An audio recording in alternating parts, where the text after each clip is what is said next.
abduhu wa rasuluhu la nabiyya ba'dah.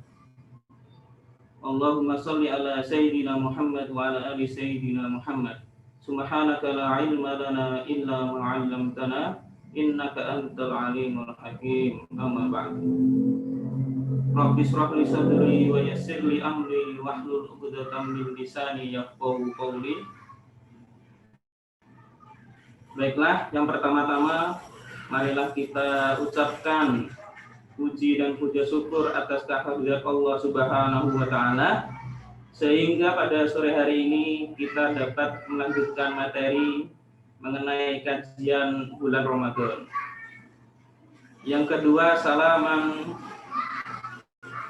semoga tercurahkan kepada junjungan kita Nabi Muhammad SAW.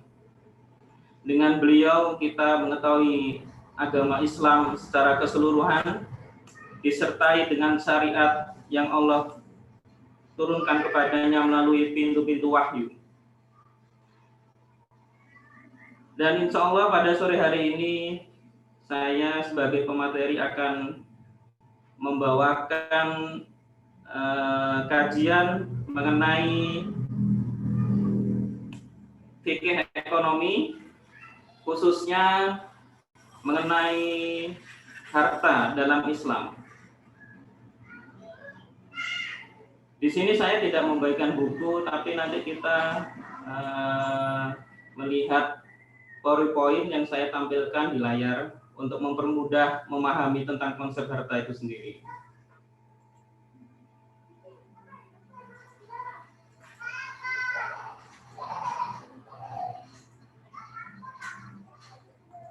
Oke, udah kelihatan semuanya ya? Udah terlihat, Ustaz.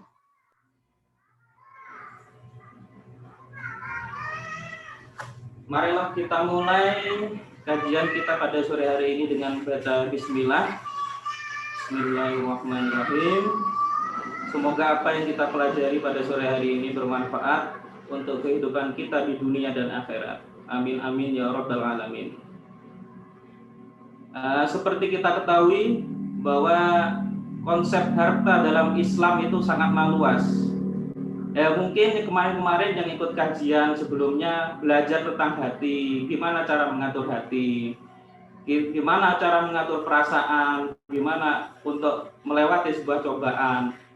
Itu semua kan termasuk perihal yang dalam agama itu yang dalam perihal batin, tidak terlihat. Saat kita iri, kita dengki, itu kan tidak terlihat oleh orang lain. Saat ini sore ini kita akan belajar sesuatu yang sifatnya materi, yang kelihatan, yang kita pakai sehari-hari, yang kita keluarkan sehari-hari, yang kita tasarufkan, entah itu di jalan Allah atau di jalan selain Allah. Salah satunya konsep dalam Islam itu ada konsep harta. Harta dalam bahasa Arabnya al-mal atau al-amwal.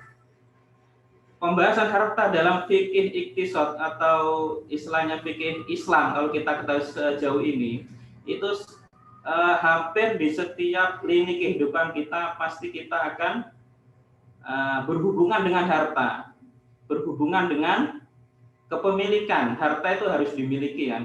Kalau tidak dimiliki, nanti kita akan bahas di dalamnya.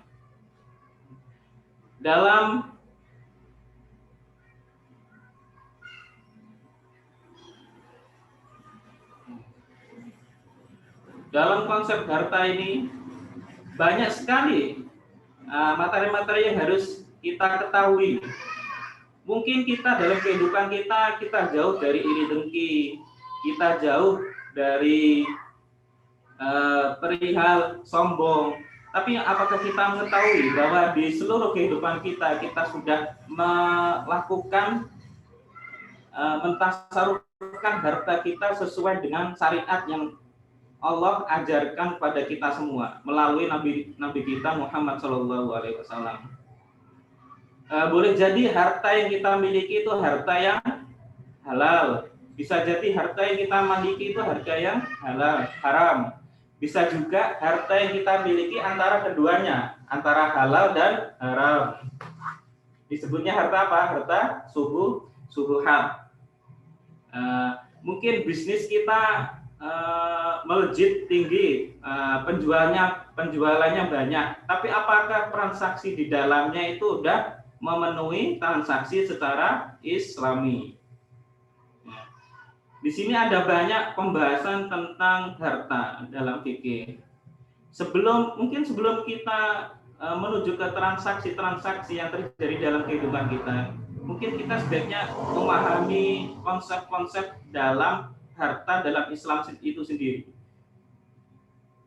Nah, di dalam konsep harta di situ saya bagi yang paling atas itu ada namanya harta, ada namanya akad.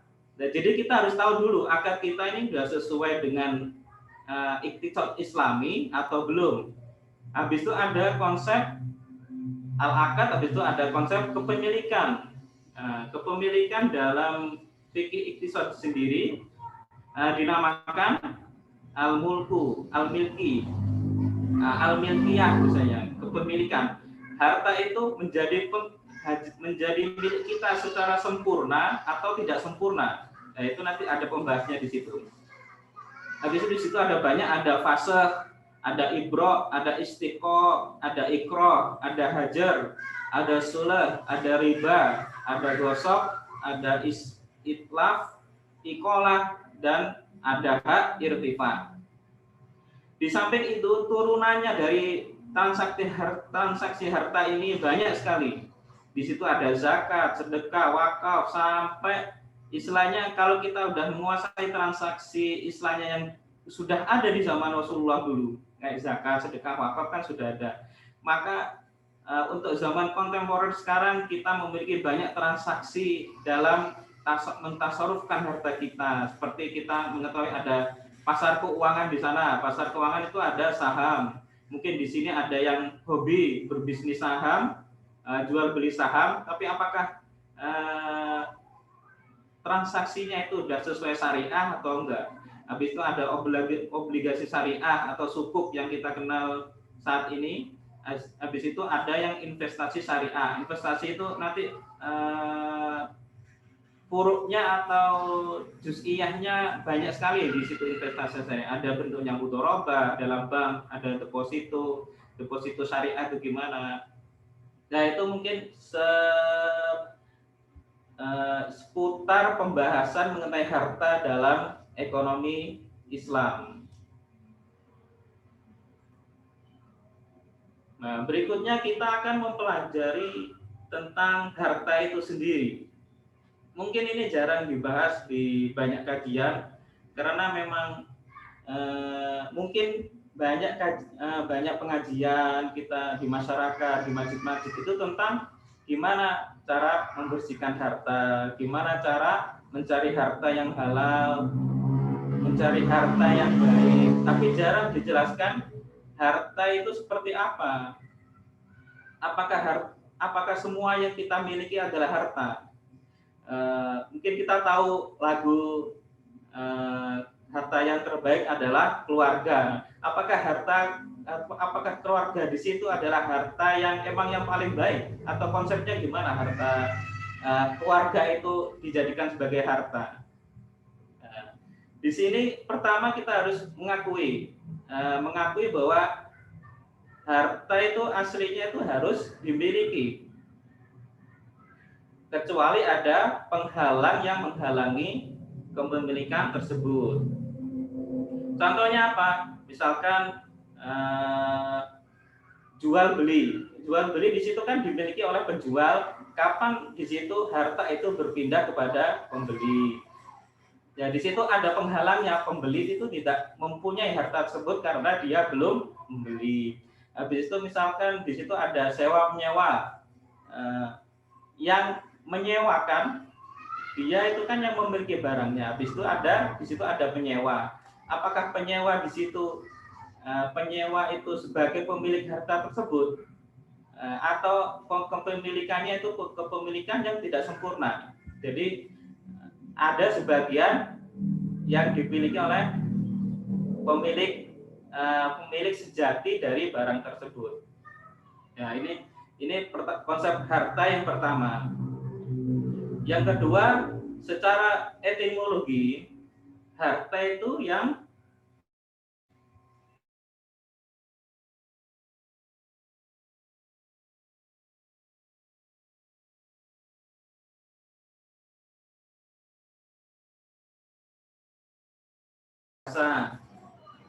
Makanya di situ nanti ada berbagai perincian, emas, perak, hewan, tumbuhan, itu termasuk harta atau gimana?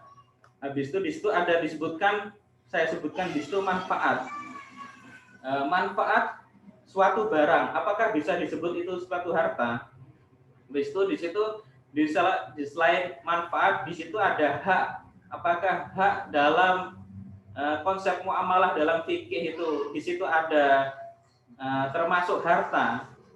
Nanti kita akan bahas selanjutnya. Di sini di pengertian etimologi ini ada suatu kalimat yang disebutkan di situ digenggam.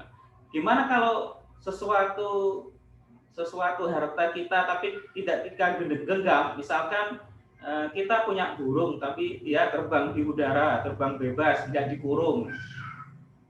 Habis itu ada ikan tapi di sungai. Itu gimana konsepnya? Nanti kita akan bahas secara lengkap. Nah, sedangkan yang kedua, menurut definisinya dalam terminologi para fuqaha. Fuqaha di sini mungkin saya lebih menyebutkan fuqaha yang 4 ya. Yang pertama Imam Hanafiyah, mazhab Hanafiyah. Yang kedua mazhab Malikiyah. Yang ketiga mazhab Syafi'iyah. Dan yang keempat mazhab Hanabilah. Mungkin di sini saya hanya menyebutkan di antara 4 mazhab itu. Kalau di luar itu semacam mazhab Syiah, Imamiyah, Zaidiyah atau mazhab yang lain, Zuhriyah, biasanya itu mungkin terlalu rumit untuk dibahas. Dalam menurut Hanafiyah yang pertama, harta itu gimana? Harta itu harus dikuasai dan digenggam serta biasa dimanfaatkan. Sedangkan yang kedua, menurut mazhab selain Hanafiyah, yaitu mazhab Malikiyah atau mazhab Syafi'iyah dan mazhab Hanabilah, semua yang memiliki nilai, jika rusak maka orang yang merusaknya mesti mengganti. Jadi intinya yang pertama dalam mazhab Hanafiyah itu harus bisa dikuasai dan harus bisa digenggam. Sedangkan yang kedua, menurut mazhab Syafi'iyah, itu sesuatu yang memiliki nilai. Intinya itu, yang memiliki nilai. Jika kita kupas lebih detailnya, misalkan dalam mazhab Hanafiyah itu sesuatu yang bisa dikuasai dan digenggam misalkan. Berarti sesuatu yang tidak bisa dikuasai itu belum disebut harta. Misalkan apa? Misalkan ilmu. Ilmu apakah bisa digenggam? Nggak bisa, tapi bisa dikuasai. Berarti belum menyangkut keduanya. Berarti ilmu itu bukan harta. Habis itu di situ misalkan bisa sesuatu tidak bisa dikuasai, misalkan sinar matahari atau panas matahari. Kita semua merasakan panas matahari. Berarti panas matahari itu bukan harta. Ini dalam konsep harta menurut mazhab Hanafiyah. Yang kedua, di situ disebutkan biasa dimanfaatkan. Biasa dimanfaatkan. Berarti kalau tidak biasa dimanfaatkan itu namanya bukan harta. Misalkan apa? Misalkan yang tidak biasa dimanfaatkan itu biasanya misalkan sampah dari makanan-makanan, itu otomatis dia bukan harta kalau menurut mazhab Hanafiyah. Habis itu misalkan apa lagi? Beras tapi jumlahnya 1. Nah, itu kalau dalam mazhab Hanafiyah itu bukan harta. Habis itu apa lagi? Ada air minum tapi cuma setetes misalkan. Dalam konsep harta dalam mazhab Hanafiyah itu bukan harta, disebut bukan harta. Terus di situ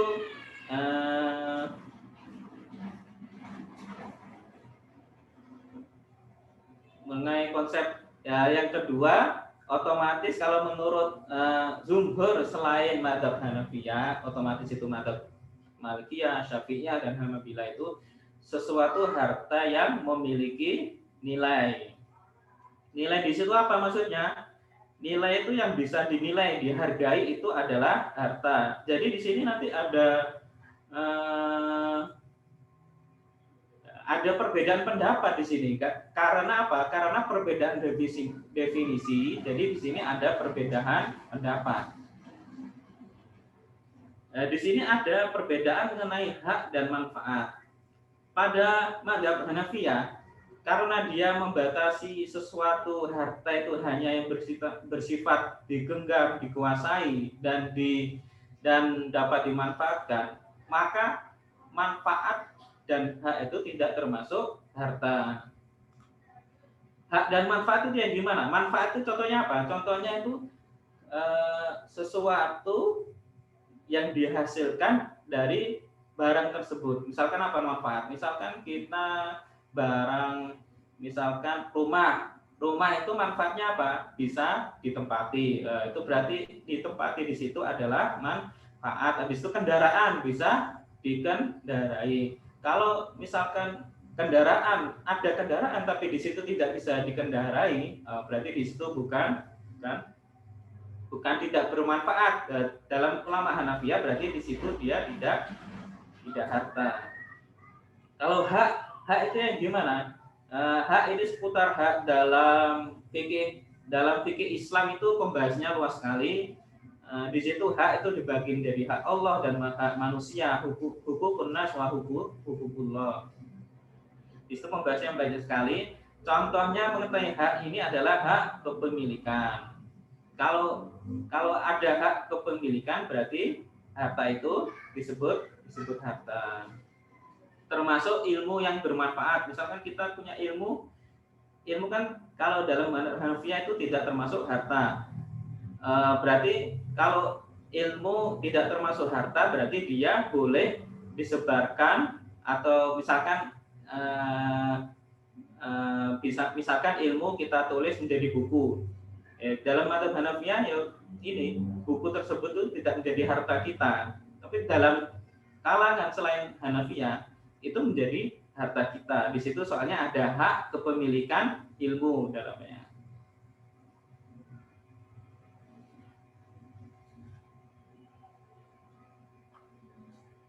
Setelah itu dampak dari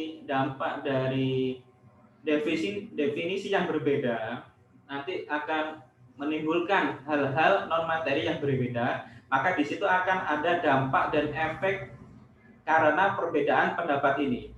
Itu kalau kita teliti dalam kajian fikih iktisad itu banyak sekali perbedaan antar definisi antar ulama. Misalkan di situ ada harta rampasan, di situ ada warisan, habis itu di situ ada ijarah. Kalau misalkan dia bukan harta, gimana nanti kalau ijarah penyewaan, habis itu barang sewanya itu rusak, gimana cara mengembalikannya? Itu nanti para ulama berbeda di dalamnya. Mengenai pembagian harta di sini ada banyak sekali. Mungkin di sini saya hanya menyebutkan beberapa supaya minimal kita jelas harta kita itu yang kita pakai, yang dalam dompet kita, dalam lemari kita, dalam rumah kita itu termasuk harta yang gimana? Apakah dia itu harta yang mutakawwim atau ghairu mutakawwim, atau di dalamnya itu termasuk harta akor atau harta yang mangkul. Habis itu ada di dalamnya harta misli atau kimi, atau di dalamnya itu harta istihlaki atau istiqmahli. Yang pertama mungkin di sini saya akan menyebutkan 4 pembagian harta. Kenapa saya menyebutkan hanya 4 di sini? Karena pembagian ini jelas apa kegunaan pembagian ini supaya kita dapat memahami pensyariatan akad-akad dalam harta itu menjadi jelas. Banyak ulama membagi harta menjadi banyak jenis, tapi terkadang di dalamnya itu tidak ada hikmah. Apa hikmah tasyri'? Apa hikmah disyariatkan pembagian tersebut?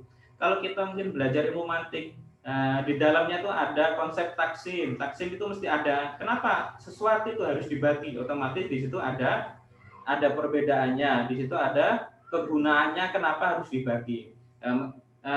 Di dalam kitab-kitab klasik saya baru menemukan 4 yang benar-benar kenapa harta itu harus dibagi menjadi ini. Di dalamnya nanti bisa diteliti. Oh, kenapa dibagi ini? Oh, karena harta itu kayak gini, seperti ini.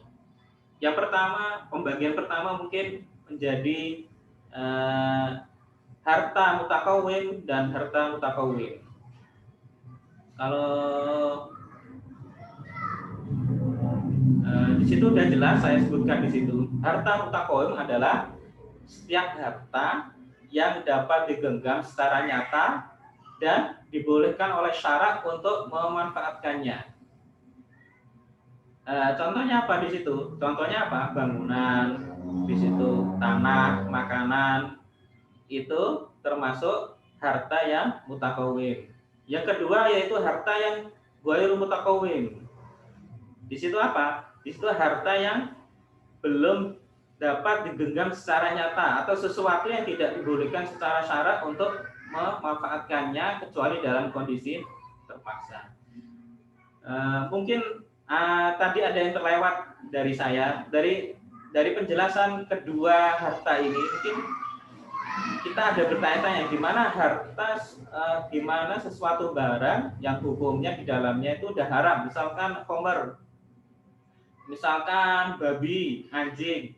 Nah itu kalau kita masukkan ke dalam pembagian harta ini, apakah dapat masuk ke dalam harta mutakawim atau ghairu mutakawim? Otomatis masuknya ke harta ghairu mutakawim. Tapi menurut pendapat mazhab Hanafiyah, khamr, babi, anjing, habis itu bangkai, itu termasuk harta yang mutakawim. Karena apa? Karena menurut mereka itulah khamr dan babi itu termasuk barang yang bernilai menurut harta yang dapat digenggam dan dikuasai dan bernilai menurut mazhab Hanafi, menurut orang-orang kafir. Jadi kenapa kok kita harus memasukkan orang kafir ke dalam pensyariatan harta ini? Karena orang kafir kalau dalam negara kita, orang kafir itu dilindungi, mereka membayar pajak. Kalau zaman dulu mereka membayar jizyah. Jadi khamr dan babi itu termasuk harta yang bernilai dalam mazhab Hanafiyah. Tapi kalau mazhab selain Hanafiyah, khamr, babi itu termasuk harta yang mutakawin. Nah ini termasuk karena berbeda definisi, jadi berbeda dalam pengamalan pembagian harta. Salah satunya harta mutakawin dan harta ghairu mutakawin. Kenapa kalau dalam mazhab selain Hanafi ghairu mutakawin? Karena kan misalkan di negara kita mendirikan benar-benar syariat Islam, otomatis namanya khamr dan babi itu kan haram. Jadi otomatis warga yang di dalamnya juga diharamkan untuk menjual khamr dan menjual daging babi. Itu menurut mazhab selain Hanafiyah.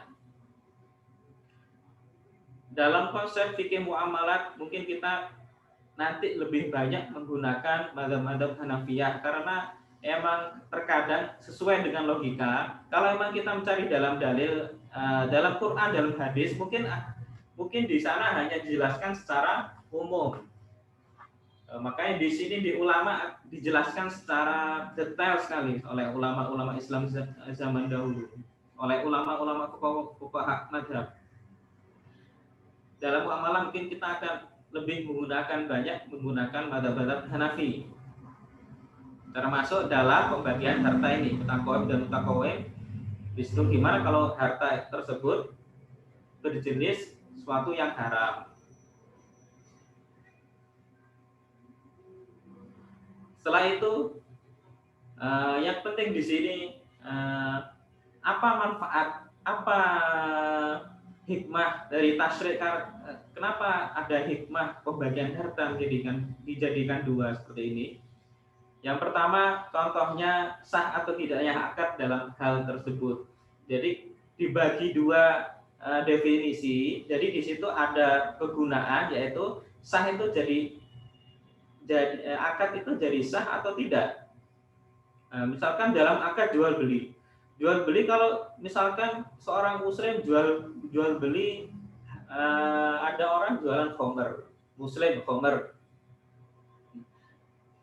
Apakah dia menjual kepada orang kafir? Apakah transaksinya itu batal atau gimana? Atau fasid atau rusak atau setengah rusak atau seperempat rusak?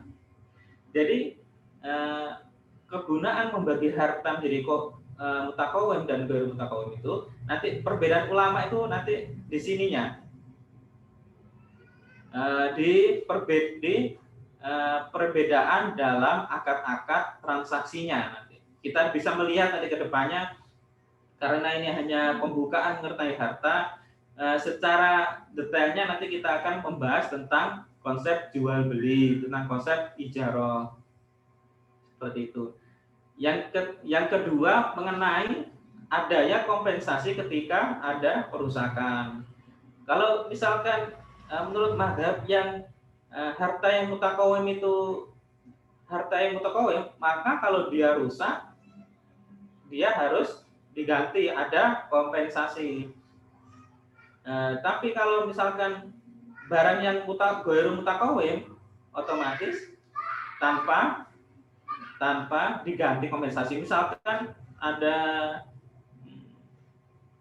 ada orang menyewa, ada orang merusak khamr atau babi yang dipelihara oleh seseorang. Nah, dalam pembagian ini kita bisa melihat hukumnya nanti ulama. Gimana hukumnya dia jual belinya? Apakah orang yang merusak tersebut harus mengganti, atau harus ada kompensasi atau tidak? Nanti pembahasan detailnya akan kita bahas di akad jual belinya. Setelah itu pembagian harta kedua itu ada akor dan mankul. Al-akor itu istilahnya secara sederhana. Al-akor itu suatu barang yang untuk dipindahkan itu sulit. Contohnya tanah, di situ bangunan, pohon. Sedangkan mankul itu sesuatu harta itu yang gampang dipindahkan. Dan di sini juga terjadi perbedaan ulama antara mazhab Hanafiyah dan mazhab selain Hanafiyah. Memang mazhab Hanafiyah ini suka menyendiri. Soalnya disebut alur ra'yi mazhab Hanafiyah karena lebih mengedepankan akal daripada nakal. Karena dulu Imam Hanafi letaknya jauh dari Madinah, jadi untuk hadis sampai kepadanya itu mungkin sangat sedikit ketimbang daripada ulama-ulama yang lain, mazhab yang lain.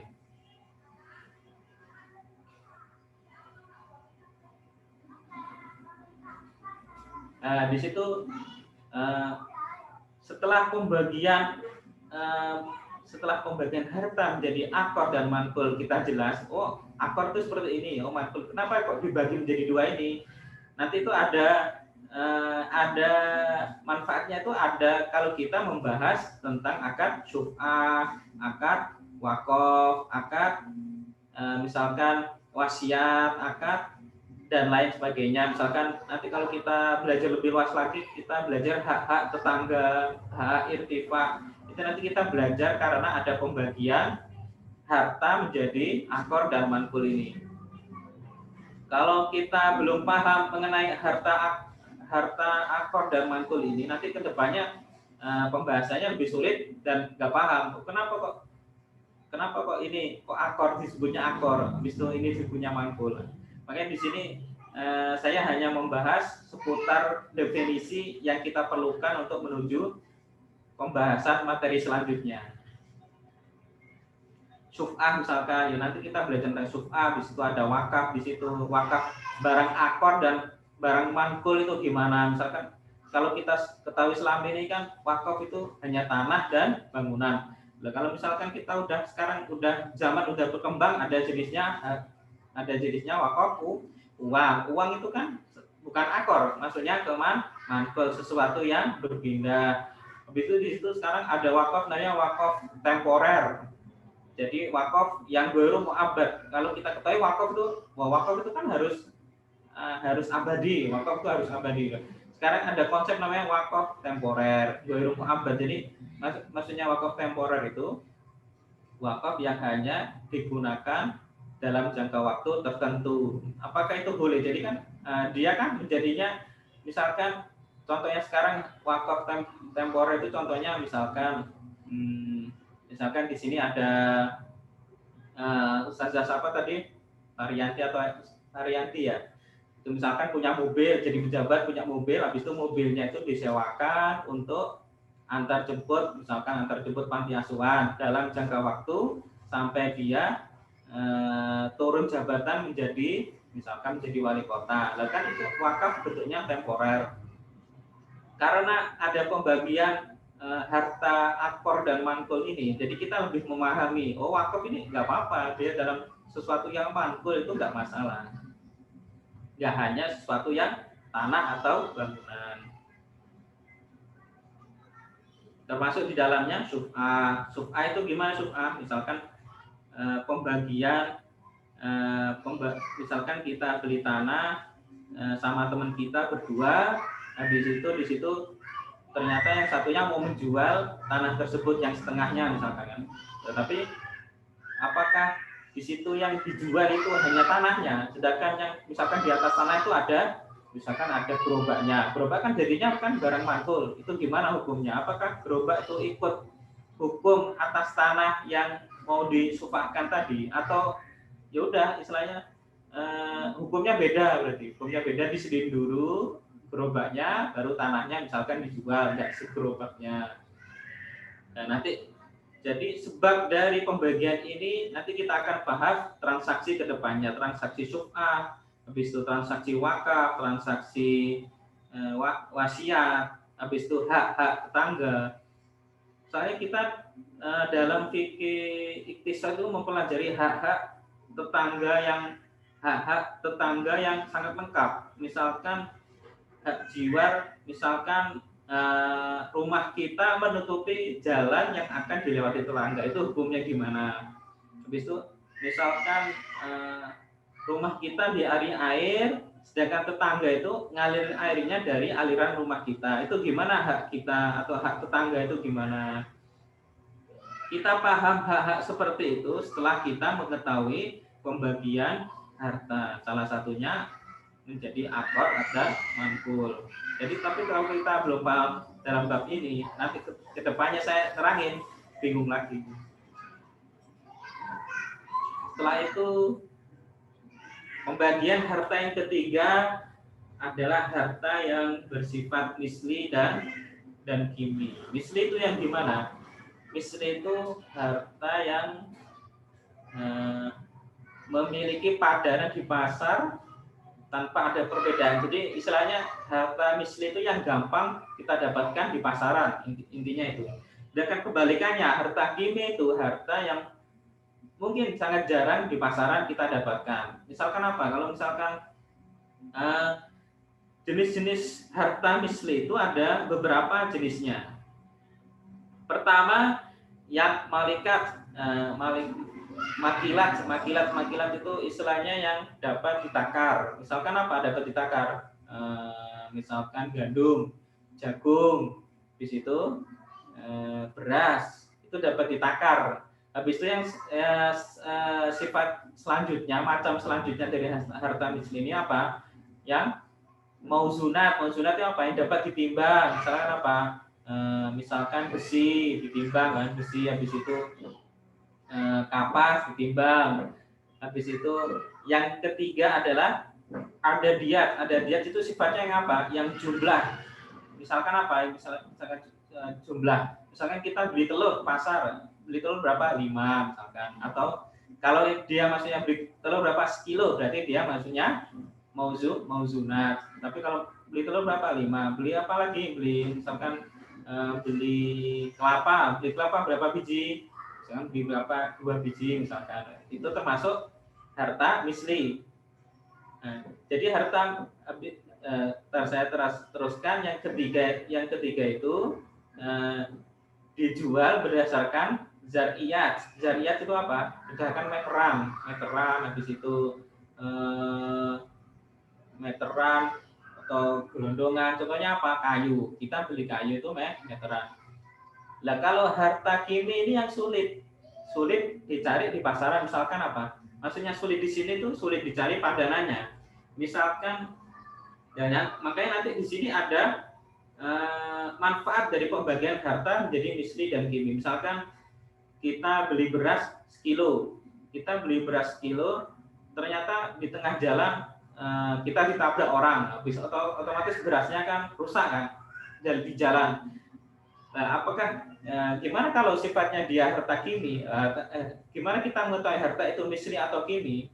Oh, berarti misalkan kamu harus mengganti beras ini sebesar yang kamu rusak, kan bisa beras kilo bisa diganti kan? Jenisnya apa misalkan? Jenisnya misalkan IR64 kan bisa diganti. Nah, itu kalau kita kesulitan untuk membagi apa sih maksudnya harta misli dan harta kimi itu? Ya udah langsung aja kita padankan, dia gampang nggak nyari padanannya. Lalu sedangkan harta kimi itu yang sulit nyari padanannya. Misalkan seseorang memakai cincin 10 gram dengan karatnya misalkan 20 kg, bentuknya seperti ini, itu bisa dicari di pasaran, tetapi sulit untuk mencarinya. Makanya di situ dia dimasukkan harta kimi, harta yang tidak susah dicari padanannya di dalam pasar atau di dalam masyarakat.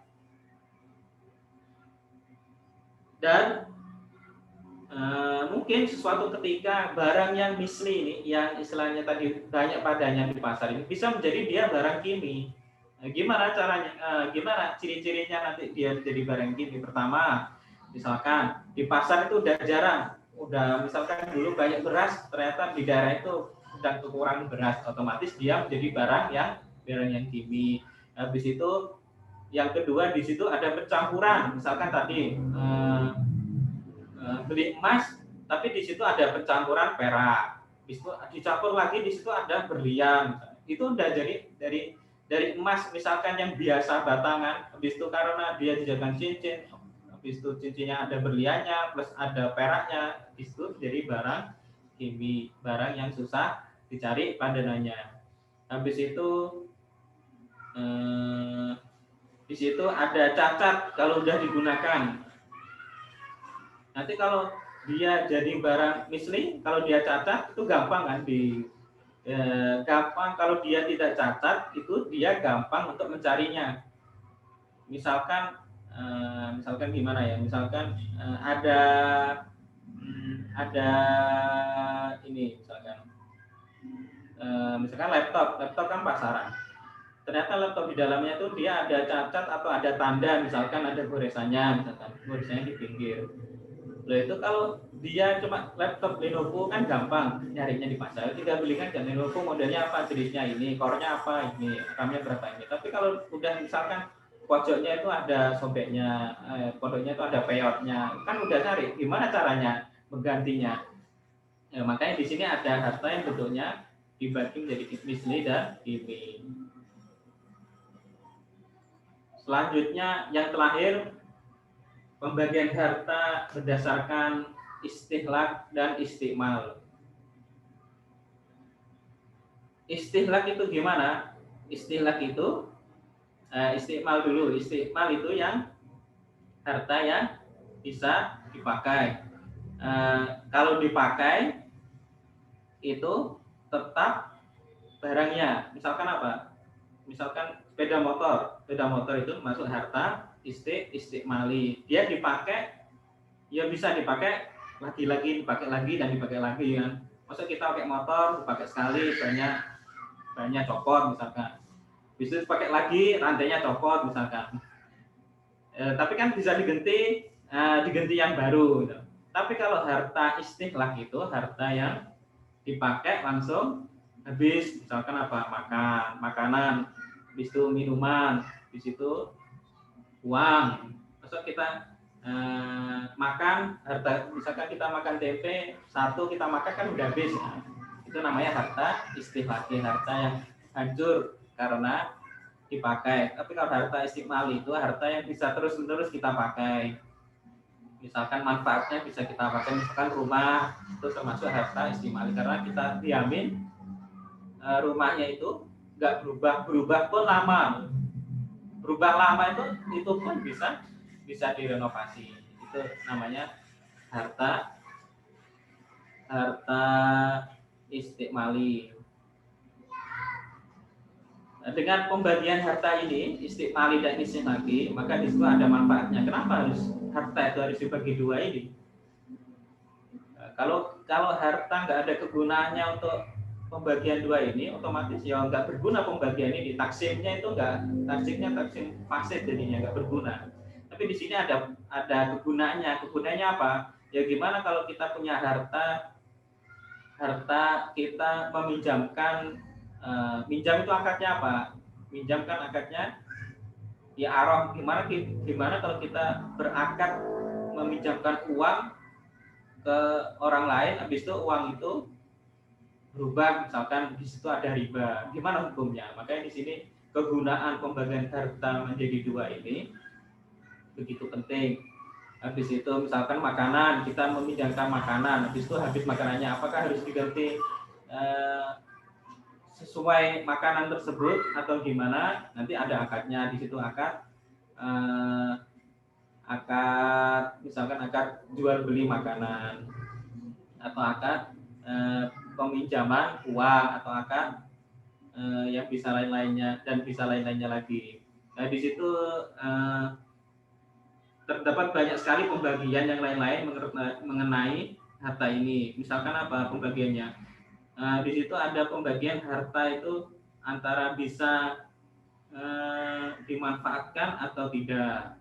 Habis itu harta itu bisa terlihat atau tidak. Habis itu harta itu bisa dibagi atau tidak. Kan misalkan kita bisa, misalkan rumah, kita beli rumah, habis itu langsung dibagi-bagi, langsung misalkan dipotong-potong kan nggak bisa. Nah di situ ada pembagian harta seperti itu. Habis itu ada harta, misalkan harta yang sempurna dan tidak sempurna yang kita miliki, misalkan dain, harta yang bentuknya utang, antara dain dan harta yang bermanfaat untuk kita. Kebalikannya harta al-ain, harta adain, dan harta yang bisa kita manfaatkan langsung, al-ain, mal al-ain, mal adain. Jadi harta yang bentuknya utang, apakah bisa disebut sebagai harta kita atau enggak? Mungkin seperti itu dulu, nggak usah banyak-banyak biar nggak pusing ya. Soalnya juga sama-sama lapar, mau buka puasa. Itu dulu. Quran ala imamikum, yang bisa ke pembawa acaranya. Jazakumullah khair, Ustaz. Ahlan bagi Ustazah wa asatidz yang ingin bertanya bisa mengacungkan tangan atau menulis di kolom komentar, di kolom chat. Ada yang ingin bertanya? Berapa? Satu aja.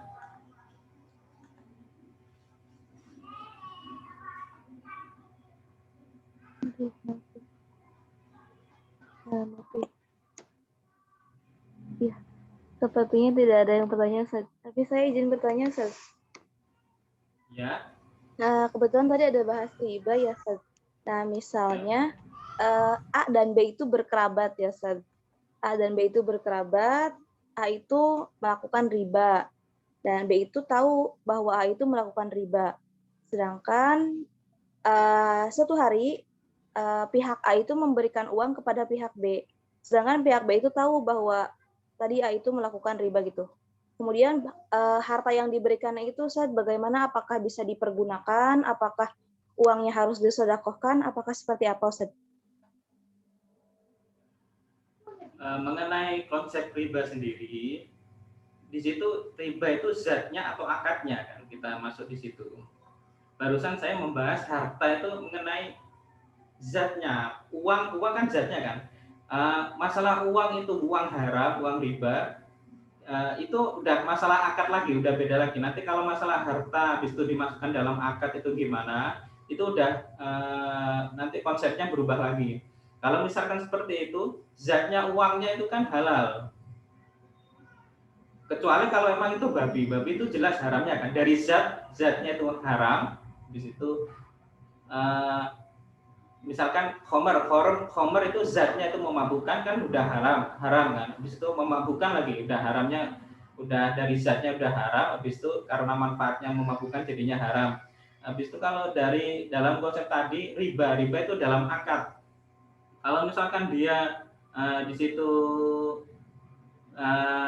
misalkan konsep meminjamkan uangnya itu kalau dalam fikih iktisad kan peminjaman uang itu masuk dalam akad qorad. Qorad itu meminjamkan uang tapi di situ nggak ada tambahannya. Otomatis zatnya uangnya itu halal. Terus nggak apa-apa kalau dia pinjam, meskipun dia tahu kan itu uang, tapi kan kita nggak tahu. Misalkan ada pemasukan dari lainnya. Ya, jadi transaksi dia meminjamkan kepada temannya yang berbentuk qorad tadi itu otomatis transaksinya sah, dibolehkan, kecuali kalau misalkan dia meminjamkan uang tadi, uangnya kan bentuk zat tadi, habis itu dia harus ada syaratnya di situ 1.000.000 jadinya 1.100.000, jadi 100.000 di situ dalam akad qorad tadi itu nggak dibolehkan, jadinya bukan qorad kan, jadinya qorad jarunaf'an, jadi qorad pinjam meminjam yang di dalamnya ada manfaat, ada tambahan tadi, jadinya haram. Jadi akadnya itu tidak sah. Seperti itu. Kalau uang yang diberikannya itu boleh dimanfaatkan, Ustaz? Boleh. Uang sekarang saya tanya, uang itu halal atau haram? Uang itu sesuatu yang halal atau haram? Misalkan saya nemu uang di jalan 500.000, kan halal semua kan, ubah kan hukumnya. Meskipun misalkan uang yang itu dari uang, misalkan uang hasil korupsi misalkan, atau uang hasil mencuri misalkan, itu kalau untuk orangnya dirinya dia sendiri, orang yang mencuri otomatis itu haram kan. Ketika dia melaksanakan transaksi lainnya, akad lainnya, jadinya akad misalkan kita modal musyarakah, modal istilahnya modal bikin toko misalkan. Saya sama teman saya bikin toko pakai uang, misalkan dia uang korupsi, habis itu saya uang misalkan uang hasil kerja yang halal. Tapi kan dalam konsep itu kan toko itu sesuatu membuat suatu akad musyarakah tadi kan sah, bukan akad musyarakah tadi kan bukan batal hukumnya, tapi sah kan hukumnya. Logikanya seperti itu. Jazakumullah khair, Ustaz. Mungkin karena peserta juga tidak ada tandanya, ya Ustaz. Jazakumullah khair untuk ilmunya, semoga bermanfaat untuk Ustaz khususnya dan untuk kami umumnya. Kurang lebihnya dimaafkan. Mari kita tutup acara pada sore hari ini dengan bacaan hamdalah. Alhamdulillahirabbil alamin. Subhanakallahumma wa bihamdika nasyhadu an la ilaha illa anta nastaghfiruka wa atubu ilaik. Wassalamualaikum warahmatullahi wabarakatuh.